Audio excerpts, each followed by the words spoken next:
सारंग और बिलाईगढ़ जिले के माधोपाली में तेज बहाव में कार बहने की घटना के बाद कलेक्टर पद्मनी भोई साहू और एसपी सुनील शर्मा ने घटना स्थल का निरीक्षण किया।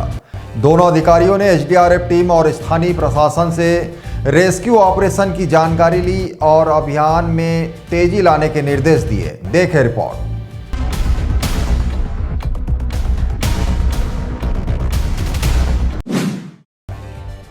कलेक्टर पद्मनी भोई साहू ने बताया कि स्थानीय प्रशासन के साथ बिलासपुर और रायगढ़ की एसडीआरएफ टीम लगातार तलाशी अभियान चला रही है। उनका कहना है कि जल्द ही कार को बाहर निकालने का प्रयास सफल होने की उम्मीद है। घटना हुए करीब 24 घंटे बीत चुके हैं, लेकिन कार के साथ बहे देवनारायण पटेल और उनकी पत्नी की स्थिति को लेकर अभी तक कोई आधिकारिक पुष्टि नहीं हुई है। दोनों की तलाश लगातार जारी है और प्रशासन हर संभव प्रयास में जुटा हुआ है।